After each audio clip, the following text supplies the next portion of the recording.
ব্যর্থহীন করতে বলতে চাচ্ছি আমাদের নেতা মাওলানা মামুনুল হক।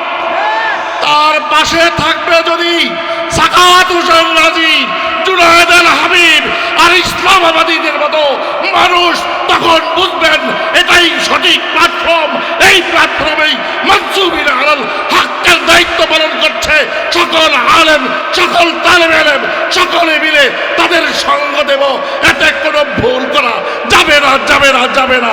ونصلي على رسوله الكريم أما بعد هو الذي أرسل رسوله بالهدى ودين الحق ليظهره على الدين كله ولو كره المشركون।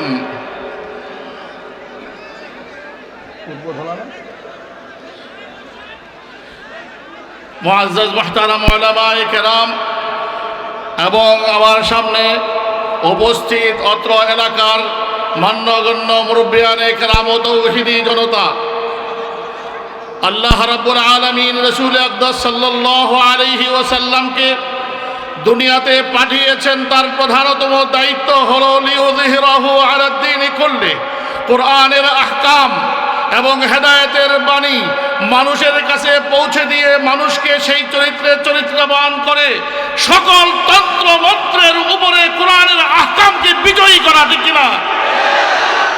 আর বাংলাদেশে এতগুলো বছর হয়ে গেল, এখনো আমরা নামাজ পড়ি, কোরআনিক নামাজ।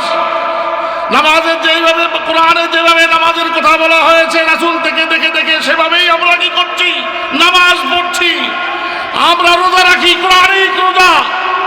আমরা যাকাত দেই, কোরআন মাফিক যাকাত দেই।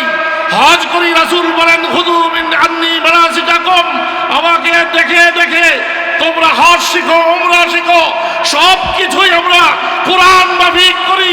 শুধুমাত্র দুর্নীতির বিরুদ্ধে যখন কোন বিচারের কথা বলা হয়, চুরির বিরুদ্ধে যখন কথা বলা হয়, আর তখনই কোরআনের আহকাম বাস্তবায়ন করতে এবং তার প্রয়োজনীয়তা বুঝতে গরিবী নাই। কোরআনকে আমরা এই দেশে এখনো বাস্তবায়ন করতে পারি নাই, ঠিক কিনা? আগামী দিনে মাওলানা মামুনুল হক দামাত বারাকাতুহুম আমাদের সামনে থাকবেন। তার আশেপাশে, তার সামনে পিছনে, ডানে বামে থেকে পুরা কমপ্লিট ইসলামকে বাস্তবায়ন করার জন্য যদি প্রয়োজন হয়, তাহলে একসাথে যদি ডাক দেওয়া হয়, আমরা কারা কারা রাজি আছি নিজের জীবনের সর্বস্ব দিয়ে হলো দিনকে কায়েম করতে।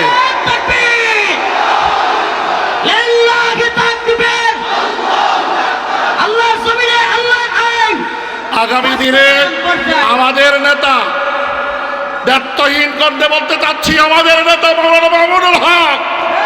তার পাশে থাকবে যদি সাকাত হোসেন রাজি, জুনায়েদ আল হাবিব আর ইসলামাবাদীদের মতো মানুষ, তখন বুঝবেন এটাই সঠিক প্ল্যাটফর্ম। এই প্ল্যাটফর্মেই মানসুবিন আলাল হকের দায়িত্ব পালন করছে সকল আলেম, সকল তালেবে ইলম, সকলে মিলে তাদের সঙ্গ দেব। এতে কোনো ভুল করা যাবে না, যাবে না, যাবে না। আসসালামু আলাইকুম ওয়া রাহমাতুল্লাহি ওয়া বারাকাতুহু। এ পর্যায়ে আমাদের মাদ্রাসার যে সমস্ত তালিবুল ইলম যাদের উদ্যোগে আজকের প্রোগ্রাম, আমি তাদেরকে মঞ্চে ডাকবো। অন্যরা সবাই বসুন, নেমে যাও। ইমরান ভাই, সবাই নেমে যান। কয়েকদিন আগে আপনারা যশোরে যে প্রোগ্রামটা দেখেছিলেন, সেই প্রোগ্রাম যিনি ইন্তজাম করেছিলেন, সারা বাংলাদেশের রেকর্ড পরিমাণ মানুষ যেই প্রোগ্রাম হয়েছিল, আকিজ গ্রুপের প্রধান আমার আঙ্কেল, কোথায় আঙ্কেল আছে? ইনশাআল্লাহ আঙ্কেল আপনাদেরকে সালাম দিবে। এবং আমি আঙ্কেলের প্রতি রিকোয়েস্ট করেছিলাম, নিজের জন্য নয়, আমি এই এলাকাবাসীর জন্য আঙ্কেলের কাছে রিকোয়েস্ট করেছিলাম যে আমার এলাকায় একটা ভালো কোনো মানের হসপিটাল নাই, চিকিৎসা ব্যবস্থা এত দুর্বল যে প্রত্যন্ত অঞ্চলের মানুষ সেই ময়মনসিংহ যেতে যেতে অনেক রোগী রাস্তায় মারা যায়। তো আমাদের এলাকায় একটা হসপিটাল হোক, আপনারা চান তো? ইনশাআল্লাহ আকিম ফাউন্ডেশনকে আল্লাহ পাক কবুল করুক এবং আল্লাহ পাক তাদের ধন সম্পদকে দ্বীনের জন্য কবুল করুক, না আমিন। এবং আল্লাহ পাক ওনাদেরকে অবস্থান দিয়েছেন, আজকে কপ্টার এবং হুজুরদেরকে নিয়ে আসা এই ব্যবস্থাপনা করেছেন। এবং আমি ওনাকে পার্সোনালি বলেছি, আঙ্কেল আপনারা আমাদের একটা মেডিকেলের ব্যবস্থা এবং ছোট্ট হোক চিকিৎসার ব্যবস্থা যদি করে দেন, ইনশাআল্লাহ উনি আপনাদের সামনে কথা বলবেন। এরপরে দ্বিতীয় নাম্বার যে ছাত্র শফিকুল ইসলাম হাফেজ শফিকুল ইসলাম, পিতা মোহাম্মদ হাসিম সরকার। হাফেজ আরাফাত হোসেন, পিতা আলাউদ্দিন জারিয়া পূর্বপাড়া।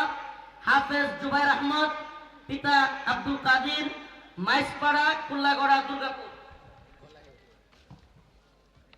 হাফেজ মোহাম্মদ আব্দুল মালিক, পিতা মোহাম্মদ ইজ্জত আলী, কাশীনাথপুর, দুধনৈ।